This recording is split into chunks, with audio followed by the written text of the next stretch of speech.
بسم اللہ الرحمن الرحیم۔ جیسا کہ آپ حضرات کو اس سے پہلے اطلاع دی گئی تھی کہ آج ہمارے درمیان انشاءاللہ حضرت مولانا یوسف اصلاحی صاحب دامت برکاتہم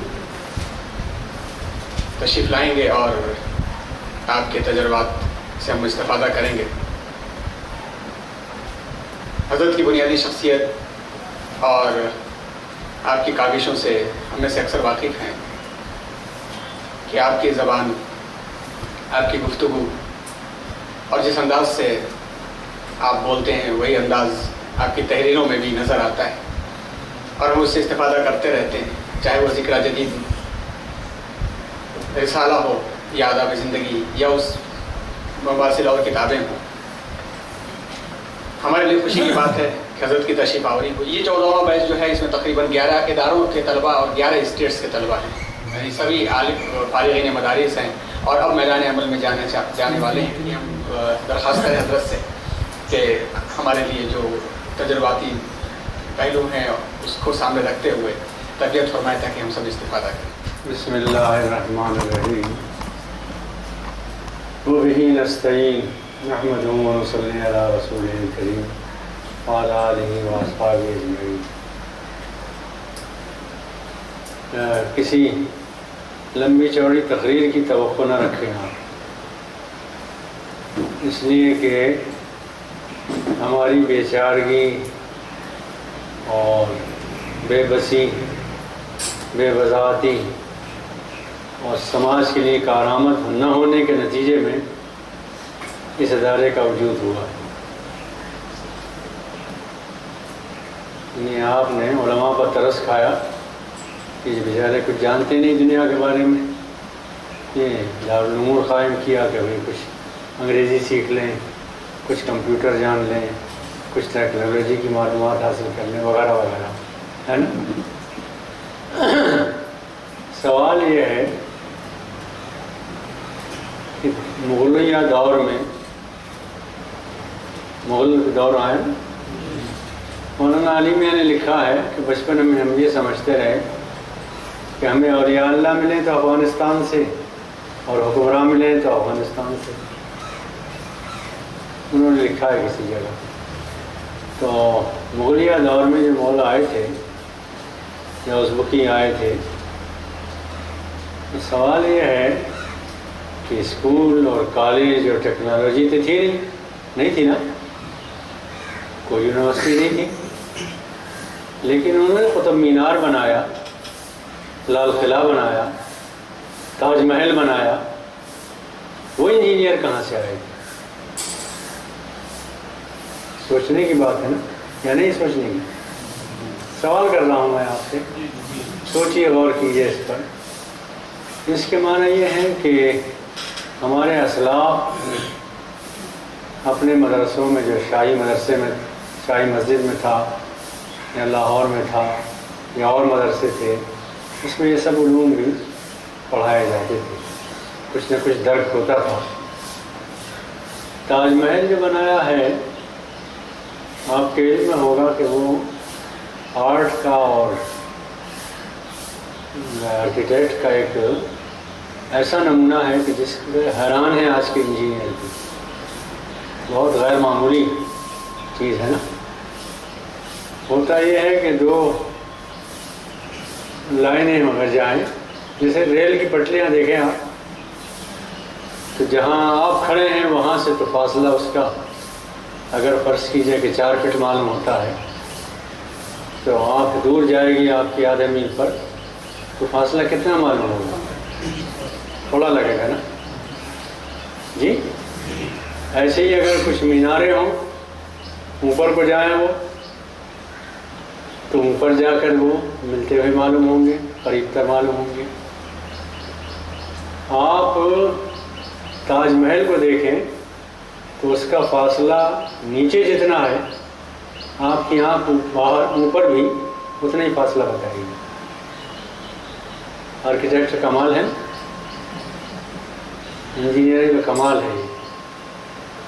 اس نے کچھ اس انداز سے بنایا ہے، فاصلہ ایسا دیا ہے کہ جتنا نیچے آپ دیکھیں گے اتنا ہی فاصلہ اوپر نظر آئے گا، ٹیڑھا نہیں لگے گا، وہاں ملتا ہوا نہیں معلوم ہوگا۔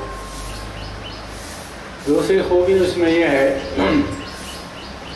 کہ جو تحریر ہے اس پر، عربی کی تحریریں ہیں، لکھا ہوا ہے، اس کا سائز جو آپ کے سامنے ہے، جو سائز یہاں ہے وہی سائز آپ کو اوپر بھی 12 فٹ کے، 14 فٹ کے، 20 فٹ کے فاصلے پر بھی وہی سائز نظر آئے گا۔ یعنی اس خط کو دھیرے دھیرے بڑا کرتے کرتے وہاں پر اتنا بڑا کیا ہے کہ اس سائز سے مل جائے گا، نظر دھوکہ نہ کھائے کہ بھائی وہ چھوٹا ہے۔ یہ انجینئرنگ کا کمال ہے کہ نہیں؟ پھر قطب مینار کو دیکھیے آپ، تو اس میں بھی تحریریں ہیں، اور خاص طور پر وہ بڑے بڑے پتھر اوپر کیسے پہنچائے، اس لیے کہ آج تو بہت سی چیزیں ہیں۔ تو اس وقت صورتحال یہ ہے کہ کچھ ہم نے کمی کی اور کچھ پبلک نے ہم پر ترس کھایا، یا پڑھے لکھوں نے ترس کھایا، اور یہ کہا کہ بیچارے یہ علماء کچھ جانتے ہی نہیں ہیں، ان کو یہ سکھاؤ، یہ سکھاؤ، یہ سکھاؤ۔ وہ حقیقت بھی ہے، ایسا بھی نہیں کہ بے وجہ بات ہو، لیکن جتنا ترس علماء پر یہ لوگ کھاتے ہیں کہ یہ کچھ نہیں جانتے، اس کا ایک بڑا چار ہی ترس کھائیں ان لوگوں پر بھی جو کالجوں میں مسلمان پڑھتے ہیں، وہ ڈاکٹر انجینئر بن جاتے ہیں، انہیں پاکی ناپاکی کا نہیں معلوم ہوتا ہے نا۔ ایک سچا واقعہ سناؤں، اگر یہ نہ پوچھے کس کالج کا ہے، کس یونیورسٹی کا ہے، ایک واقعہ تو سچا ہے، لیکن یہ نہیں بات پوچھیں گے آپ کہ کس یونیورسٹی کا ہے۔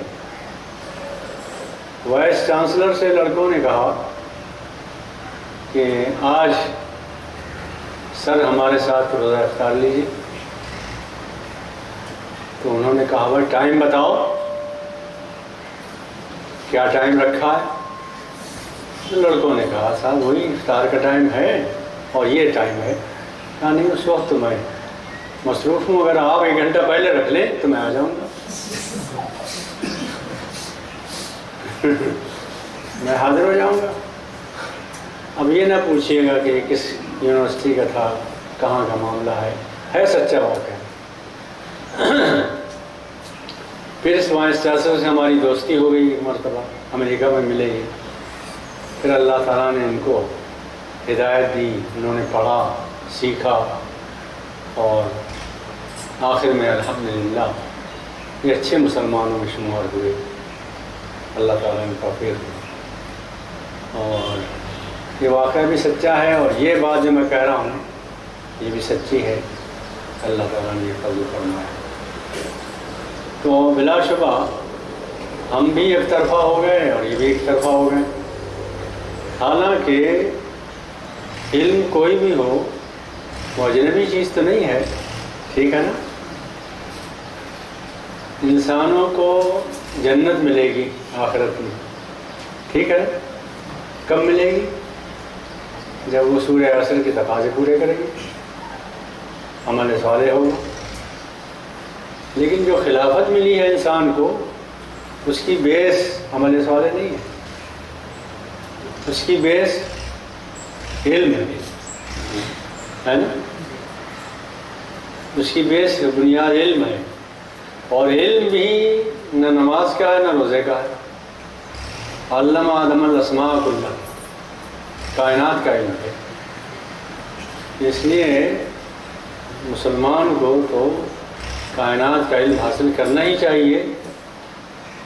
قرآن سے ایسا معلوم ہوتا ہے کہ بالقوہ آدم زادوں کی فطرت میں اللہ تعالیٰ نے بالقوہ تمام علوم رکھے، ان کے سیکھنے کی قوت رکھی۔ اب دھیرے دھیرے جیسے حالات ہوتے گئے اتنا انکشاف وہ کرتے گئے، لیکن کوئی خارج میں چیز پیدا نہیں کی انسان نے۔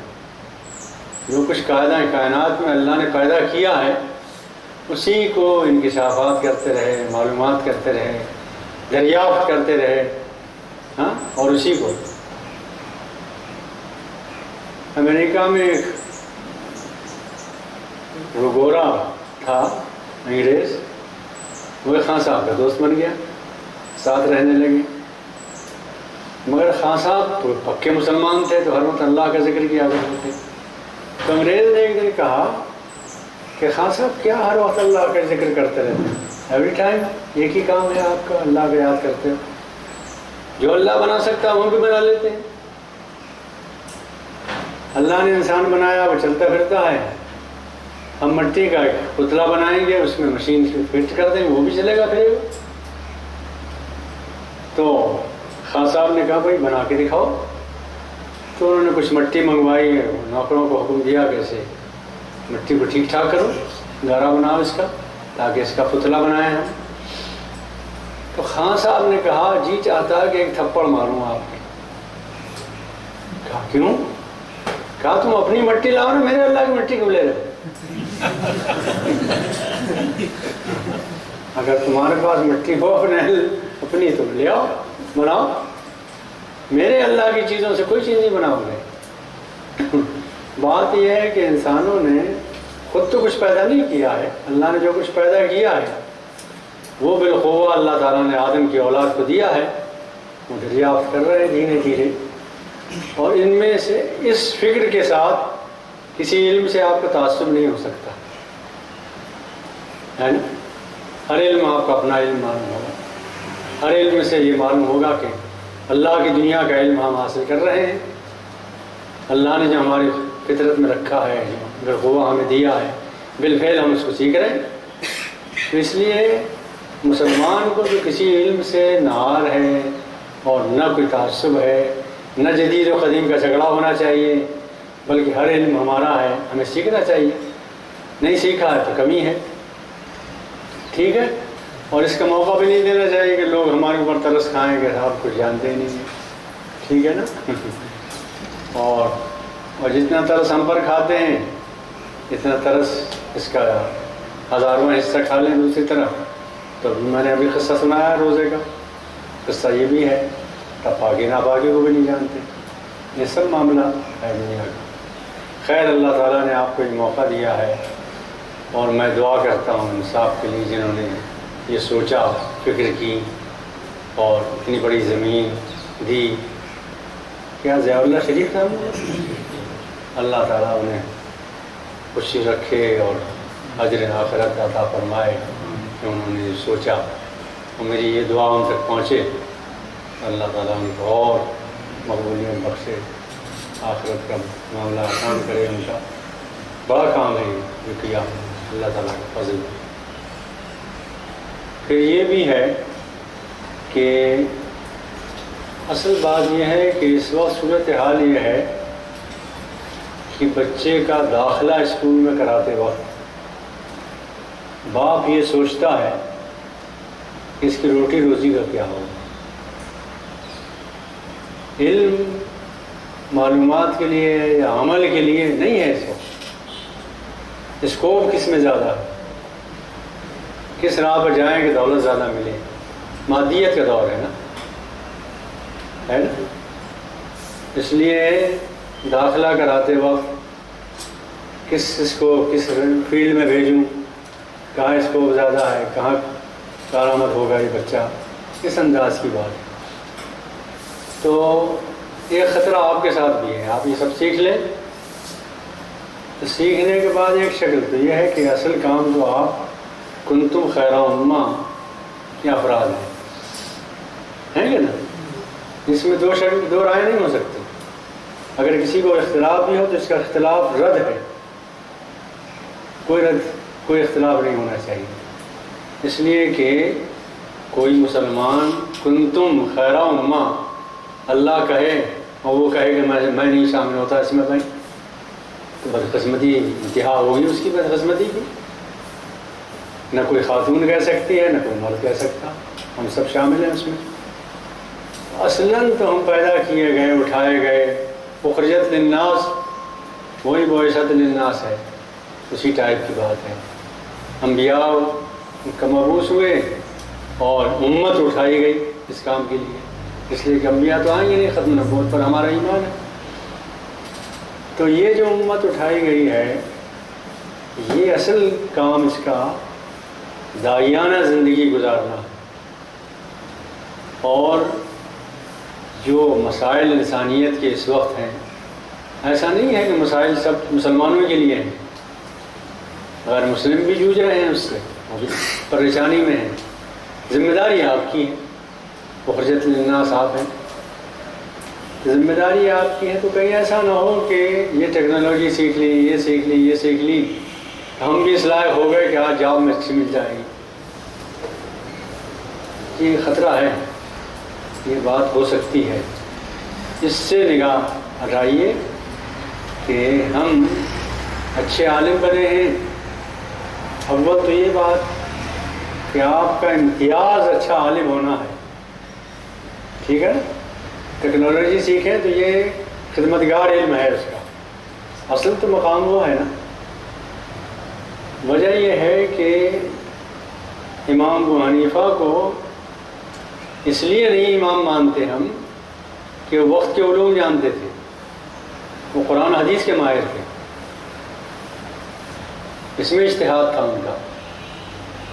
امام شافعی کو اس لیے نہیں مانتے ہیں کہ وہ وقت کے علوم میں بہت ماہر تھے، ان کی زندگی جو ہے یا ان کی بقا جو ہے وہ اس میں ہے کہ انہوں نے، تو آپ کا اصل کام تو یہی ہے کہ آپ علوم قرآن و حدیث میں ٹاپ کریں، ماہر ہوں، نام یاد کیا جائے آپ کا، ذکر کیا جائے آپ کا، ٹھیک ہے؟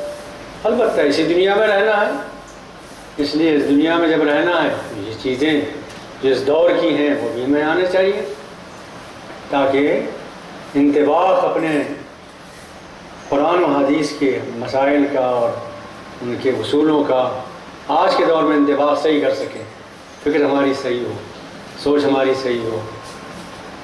بات واضح ہوئی نا بھائی؟ یعنی مطلب یہ ہے کہ کہیں ایسا نہ ہو کہ یہ آپ کی یہ تیاری صرف اس لیے ہو جائے کہ ہم نے اب امامت نہیں کرنا ہے بلکہ کسی جاب میں جانا ہے، یہ کیفیت نہ ہو، بلکہ یہ کیفیت ہو کہ اصلاً تو ہمارا میدان جو ہے وہ علوم نبوت ہے، اس کام کو کرنا، اس فریضے کو انجام دینا ہے۔ لیکن چونکہ آج کے دور میں انجام دینا ہے، اس لیے آج جو وسائل، جو ٹیکنالوجی، جو ضروریات حاصل ہو گئی ہیں ان سے پوری طرح استفادہ کریں، ہم واقف ہوں۔ ظاہر ہے کہ مہارت تو اس میں نہیں ہو سکتی، کامل مہارت تو بہت مشکل ہے، الا ماشاء اللہ کوئی ایسا آل راؤنڈر ایک آدھ پیدا ہوگا، ایسا بھی ایسا نہیں کہ نہیں پیدا ہوگا، لیکن ہوگا۔ اس وقت دنیا میں گھومنے پھرنے کے بعد ایسا معلوم ہوتا ہے کہ اللہ کے فضل و کرم سے مسلمان عالموں نے ہر میدان میں کچھ نہ کچھ کام کیا، واقف ہوئے ہیں، اور امت مسلمہ میں جو گھوم پھر کے ہم نے دیکھا وہ یہ ہے کہ جدید علوم میں بھی اور جدید چیزوں میں بھی غیر مسلموں سے ہم پیچھے نہیں ہیں کسی طرح۔ یہ عجیب بات ہے، کمپیوٹر کا مجید اس وقت امریکہ میں جو سب سے واحد مانا جاتا ہے مسلمان ہے۔ ڈاکٹری میں جس کے پیپر پڑھے جاتے ہیں، ظفر یا ظفیر کیا نام ہے اس کا، وہ مسلمان ہے۔ تو ایسا بھی نہیں ہے کہ ہم پیچھے ہوں، مختلف ٹیکنالوجی کے میدانوں میں اللہ نے یہ موقع دیا ہے کہ اچھے اٹھان ہماری ہے الحمدللہ۔ تو یہ خطرہ جو ہے، اس خطرے سے ذرا اپنے آپ کو بچائیے، اور باقی یہ ہے کہ اللہ تعالیٰ آپ کو توفیق دے، لیکن اپنی اصل حیثیت کو نہ بھولیں، ورنہ اب ہمارے زبانوں پر یہ آنے لگا ہے کہ صاحب ہم نے وہاں سے تو دیوبند سے سند لی تھی، پھر اعلیٰ تعلیم کے لیے ہم یونیورسٹی میں داخل ہو گئے، ڈاکٹریٹ ہم نے وہاں سے کیا۔ تو یہ جو اعلیٰ تعلیم ہے، اعلیٰ تعلیم تو آپ کی ہے، سمجھ رہے ہیں نا؟ یہ سب خادم علوم ہیں، اصل تو علوم نبوت اعلیٰ تعلیم ہے نا۔ تو یہ ذہن میں رکھیے کہ وہ اعلیٰ تعلیم تو آپ کو ملی ہوئی ہے، اس کے خدمتگار علوم ہیں، یہ سب ہیں، تو اس کو نہ بھولیں کہ وہ بہت اونچی چیز ہے۔ اور یہ زبان سے نہ کہیں کہ صاحب اعلیٰ تعلیم کے لیے ہم یہاں آئے. فلاں کے ساتھ بھی یہ خطرہ ہوا، ندوے کے ساتھ بھی یہ خطرہ ہوا، اور ایسا بھی ہوا کہ جو لوگ آئے علی گڑھ یونیورسٹی میں انہوں نے پڑھا اور پڑھانا شروع کیا وہاں، تو وہ عالمیت کو بھول گئے، اپنا عالم ہونا بھی بھول گئے، اور اسی کو انہوں نے بنا لیا کہ بھائی یہ یہاں کا یونیورسٹی کا استاد بن جانا یہ کوئی بہت اونچی چیز ہے. اسی میں لگ گئے. ہمارے اصلاح کے فہد ہے نا، بہت اچھی صلاحیت ہے الحمدللہ. ایسی فلاح کے بھی لوگ ہیں بعض، وہ دیوبند کے لوگ بھی ہیں، میں جانتا ہوں ان کو، وہ اس میں لگ گئے. تو یہ نہ کریں بلکہ اپنی اصل حیثیت کو باقی رکھیں اور ہر چیز سیکھیں، اللہ کے فضل سے کرم سے سیکھیں. ہماری پہچان اس وقت جو ہوئی ہے، امریکہ ہو یا انگلینڈ ہو یا آسٹریلیا ہو یا جاپان ہو اور یا اور ممالک ہوں، جہاں جہاں پہچان ہے، وہ پہچان ٹیکنالوجی کی وجہ سے نہیں ہوئی کہ ہم کمپیوٹر جانتے، آداب زندگی کی وجہ سے ہوئی. دین کی کتاب ہم نے لکھی، اور واقعہ یہ ہے کہ یہ امت کتنی بھی بگڑ جائے، کتنی بھی پست ہو جائے، کتنی بھی ذلت زوال آ جائے اس کا، یہ آج بھی قدر اگر کرتی ہے کسی کی تو دین کا کام کرنے والے کی قدر کرتی ہے. یہ عجیب و غریب بات ہے. دیکھیے امام شافعی کو جیلوں میں بند کیا گیا، سزائیں دی گئیں، مونڈے سے ہاتھ اتار دیے گئے، سب ہوا نا. امام احمد بن حنبل کو کوڑے لگائے گئے، مارا پیٹا گیا، جیل میں سب کچھ ہوا. لیکن جن بادشاہوں نے وقت کے اقتدار پر، جو بادشاہ تھے وقت میں جنہوں نے یہ سب کیا، امت کا ایک بچہ ان کا نام نہیں جانتا. جانتے ہوں تو آپ بتائیں، کوئی ذکر ہی نہیں ہے. تاریخ میں نہ ذکر ہے، نہ ہماری زبانوں پر ذکر ہے، نہ ہماری سوسائٹی میں ذکر ہے. مگر امام شافعی کو بھول جائے گا، امام احمد بن حنبل کو بھول جائے گا؟ نہیں بھولے گا. کیوں؟ اس لیے کہ انہوں نے دین کی کو خدمت کی تھی، دین کا کام کیا، قرآن و سنت کا کام کیا. امام احمد بن حنبل ہر نماز کے بعد دعا کرتے تھے امام شافعی کے لیے. وہ کہتے تھے کہ جس کے ہاتھ میں قلم و دوات ہے اس پر احسان امام شافعی کا ضرور ہے. ان کا بچہ کہتا ہے نا کہ میں پوچھتا تھا اپنے والد سے کہ ہر وقت امام شافعی کے لیے دعائیں کرتے ہو، کیوں؟ تو اصل میں اب بھی بات یہی ہے کہ یہ ملت اگر کسی کو یاد رکھتی ہے دعاؤں کے ساتھ، کلمہ خیر کے ساتھ، تو صرف ان کو جنہوں نے دین کا کوئی کام کیا، ورنہ کسی کو نہیں بھولنا. نہ کسی کے پاس کتنا بھی اقتدار ہو، بادشاہ وقت ہو، کچھ بھی ہو، دولت ہو، یہ ہو، وہ ہو، دنیاوی عروج ہو، کچھ بھی ہو، کسی کو یاد نہیں رکھنا. اللہ تعالیٰ آپ کو بھی کافی عطا فرمائے. اور ہم نے اپنا ذکر کیا، اب آپ کا کہ لطیفہ سنائیں. یہ بالا کوٹ میں زلزلہ آیا تھا، یاد ہے؟ بالا کوٹ میں کشمیر کے آزاد کشمیر میں بہت بڑا زلزلہ آیا تھا. تو اس وقت ہم نے دورہ کیا بالا کوٹ کا، پشاور کا، اس ایریے کا جہاں زلزلے آئے تھے. شاہ اسماعیل شہید رحمۃ اللہ علیہ کا مزار وہاں ہے، سید احمد کا مزار وہاں ہے. سید احمد شہید رحمۃ اللہ علیہ جو ان کے علی میاں کے بزرگوں میں تھے، ان کی اولاد وہاں بستی. تو ایک گاؤں ہے وہاں،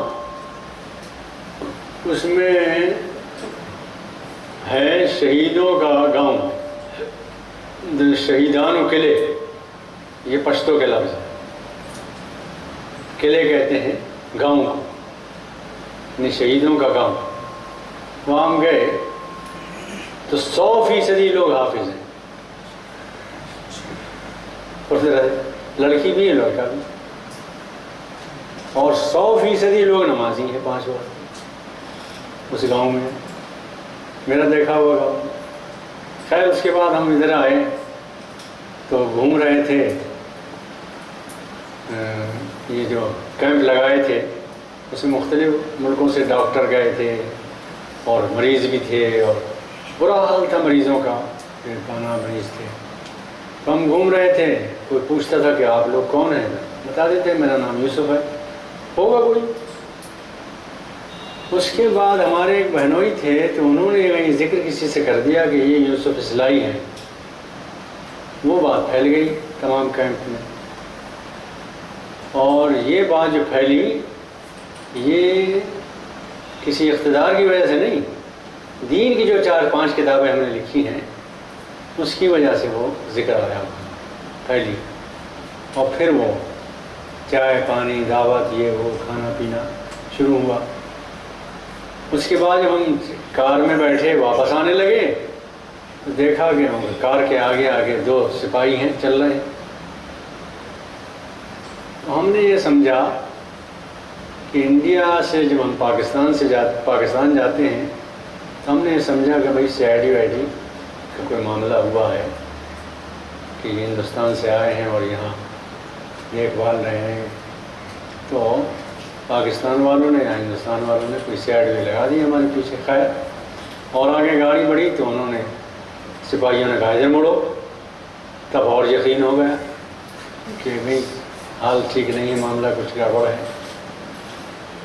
خیر اور آگے بڑھے تو روک لیا انہوں نے. جب روک لیا تو یقین پورا ہو گیا کہ اب گرفتاری کا وقت آ گیا، بھائی کچھ معاملہ پوچھ گچھ کریں گے.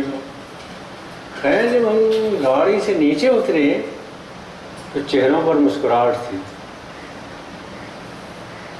رہنا چاہیے نا، کیا خیال ہے آپ؟ چہروں میں مسکراہٹ تو رہنا چاہیے. آپ کو بھی نصیحت کرتے ہیں کہ چہروں پر ہمیشہ بشاشت رکھیے، مسکراہٹ، بشاشت، خوشگواری. اس لیے کہ عبداللہ بن مسعود رضی اللہ تعالیٰ عنہ نے کیا فرمایا، میں نے آج تک رسول اللہ سے زیادہ مسکراتا چہرہ نہیں دیکھا، بشاش چہرہ نہیں دیکھا.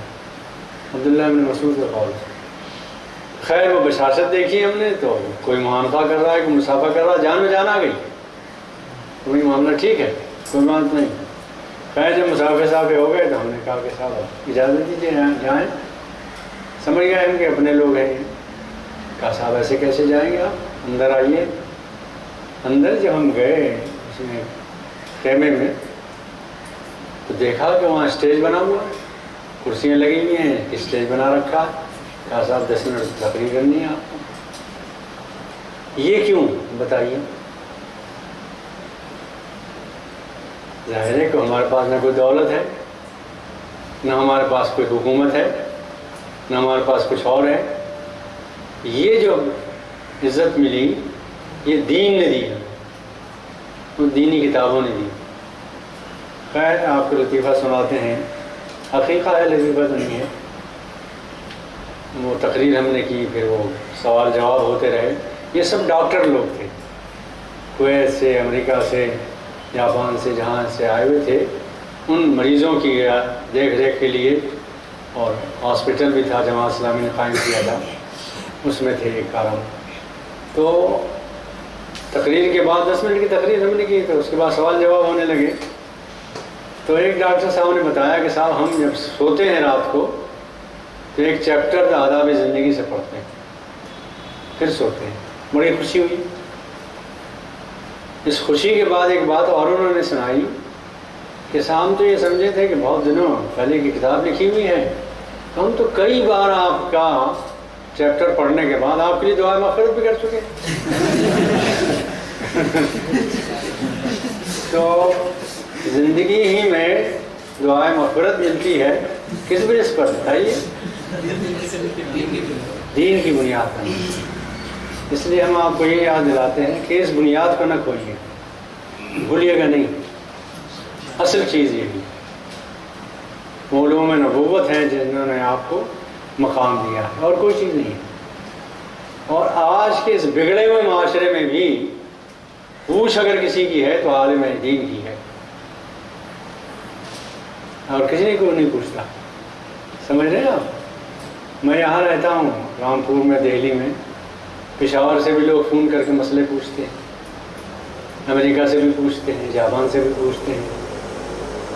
امریکہ میں ہارورڈ یونیورسٹی ہے نا، وہاں سے ڈاکٹریٹ کیا ہے اسلامیات میں لوگوں نے.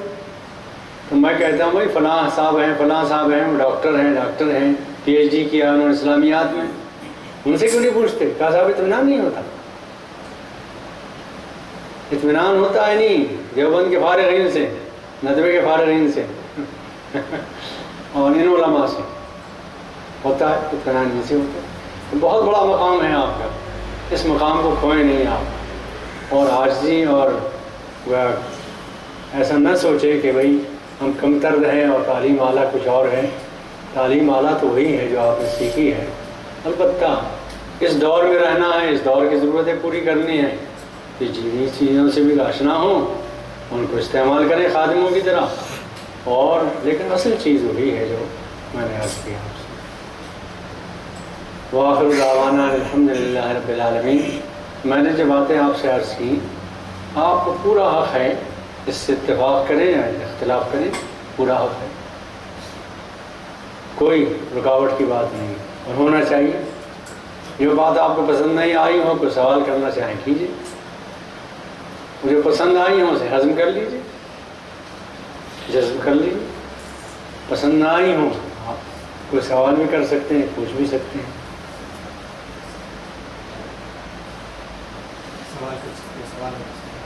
اور نہیں پوچھنا چاہیں تو دعا کر لیں گے, ہم چلیں گے.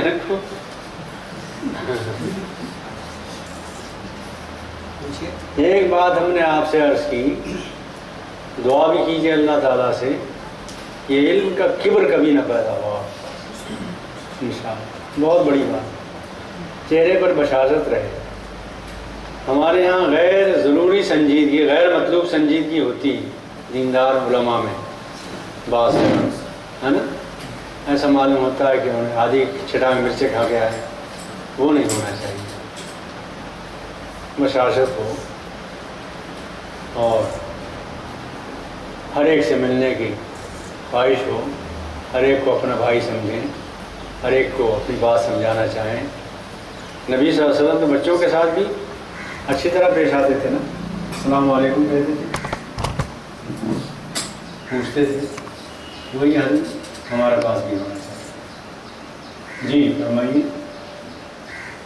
کوئی ہے سوال؟ نہیں تو پھر آپ ذمہ دار سے کہیں کہ بھائی دعا کریں, رخصت ہوں. اس سے پہلے بھی میں ایک بار آ چکا ہوں.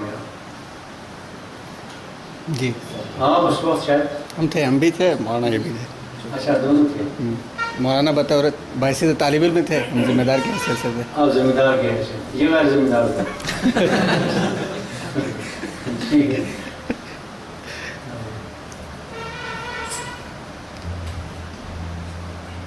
اب تو ماشاء اللہ بہت ذمہ دار ہو کے حیثیت کے گئے نا کسی اسکول میں. کہاں گئے؟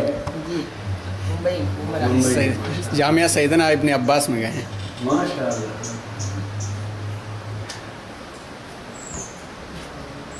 بچیوں کی تعلیم و تربیت کے عنوان سے عموماً جب بھی اس عنوان میں گفتگو کی جاتی ہے تو جامعۃ الصالحات اور اس کے نظام تعلیم کا تذکرہ آتا ہے. کئی احباب جا کر کے اپنے ادارے بھی قائم کرتے ہیں, تو ہو سکتا ہے ان میں سے بھی کسی کے یہاں ایسے مواقع ہوں. محی خان صاحب نے بھی قائم کیا ہے نا, ابھی ہم دیکھ کے آئے تھے, اور لوگ بھی قائم کر رہے ہیں جگہ جگہ.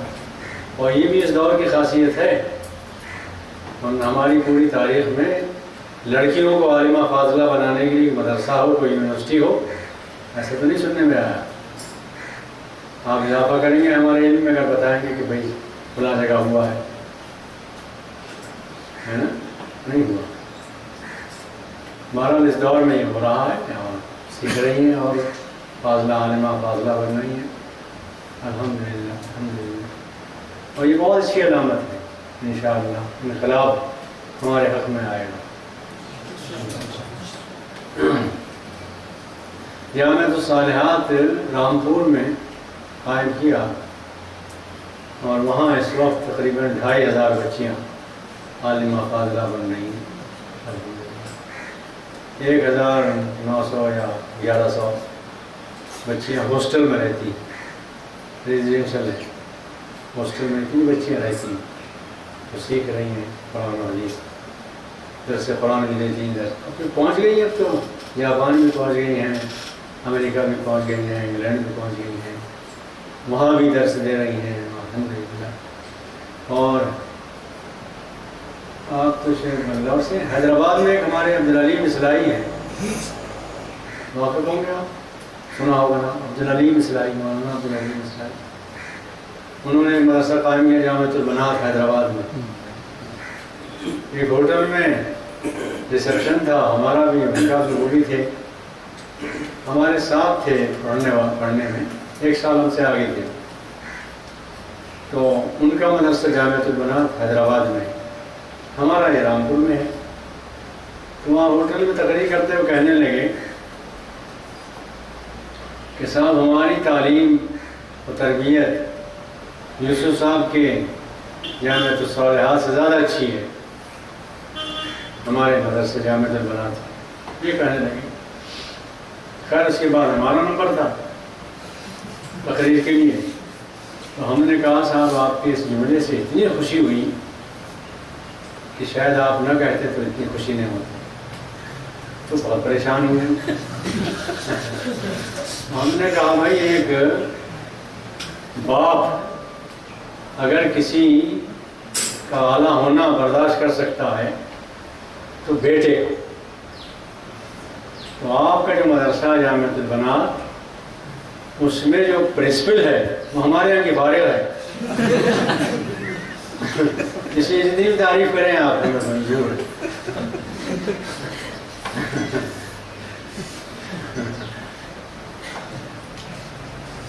لیکن عموماً ایک خیال بھی ہے اور اس کے کچھ تجربات بھی ہیں کہ لڑکیاں جو ہاسٹل میں رہ کر کے تعلیم حاصل کرتی ہیں وہ درس قرآن درس حدیث تو بہت اچھا دیتی ہیں، گھروں میں خدمت نہیں کر پاتی ہیں. کیا پہلو ہونا چاہیے؟ ظاہر ہے ایک شخص دیوبند سے فارغ ہوا، عالم بن گیا، محدث بن گیا. اب چاہتے یہ ہیں اس سے کہ دوسروں کی جوتیاں سیدھی کرے، تو ایسا تو نہیں کرے گا، وہ جوتیاں سیدھی کروائے گا. یہی تو ہوگا نا. اب اسی طرح جب مردوں کا حال یہ ہے تو عورتوں میں بھی یہ بیماری تو آئے گی، لیکن اس کی اصلاح کی جائے گی، انشاءاللہ ٹھیک ہو جائے گا. کچھ نہ کچھ برداشت کرنا پڑے گا. ٹھیک ہے نا.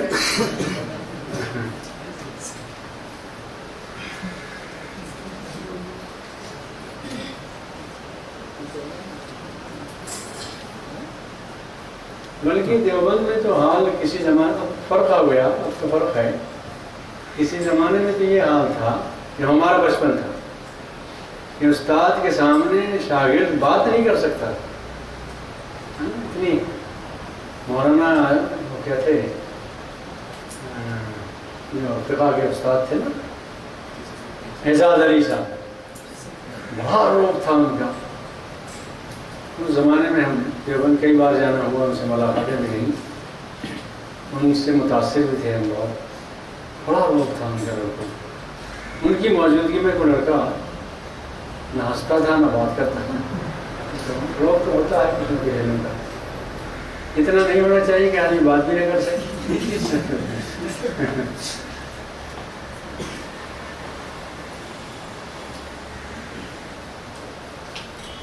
نبی صلی اللہ علیہ وسلم کی سیرت کو اپنانا چاہیے. بس یاد ہے نا آپ مدینہ کی بالائی منزلوں سے اتر رہے تھے تو ایک یتیم بچہ کھڑا رو رہا تھا. تو آپ نے جا کے قریب میں اس کے آنسو پہنچے اور پوچھا بیٹے کیوں رو رہے ہو؟ اس نے کہا کہ میرے باپ شہید ہو گئے ہیں ایک جنگ میں، میری ماں نے دوسری شادی کر لی، اس نے مجھے نکال دیا گھر سے، اب کل پرسوں عید ہے، میں کہاں جاؤں؟ تو آپ نے فرمایا کہ بیٹا تم یہ پسند کرو گے کہ محمد تمہارے باپ ہوں اور عائشہ تمہاری ماں ہوں؟ ڈرا کے چپٹ گیا. پھر عمر پر پالا. بڑی تعریف نہیں. یہ ذہن، یہ کردار جو نبی صلی اللہ علیہ وسلم کا تھا، علماء میں یہ ہونا چاہیے. ہماری رائے وہ سنجیدگی روایت مطلوب ہے، بڑی ہونا چاہیے. یہ ٹھیک ہے، آزادی ہمارے کو اپنی بات کہہ سکے، سن سکے، پبلک سے محبت کر سکیں، قریب جا سکیں، ساتھ دے سکیں، لوگ اپنی ضرورت پوری کرا سکیں آپ سے. اچھا سر بہت وقت ہو گیا نا. دعا دعا کریں. دعا تو آپ کرائیں بھائی. ماشاء اللہ.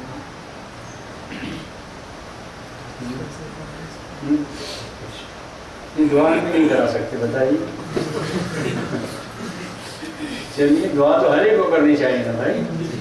اور دعا کے لیے یہ بات یاد رکھیے، ایک بار اور ہماری یاد رکھیے، بعض لوگ بہت لہجہ بنا کے دعائیں کرتے ہیں.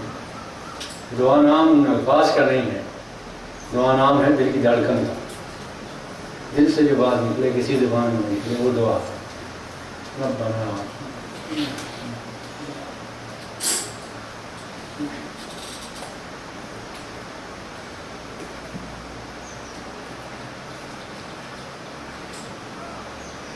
دعا کیجیے اللہ تعالی ہم سب کا خاتمہ ایمان پر فرمائے.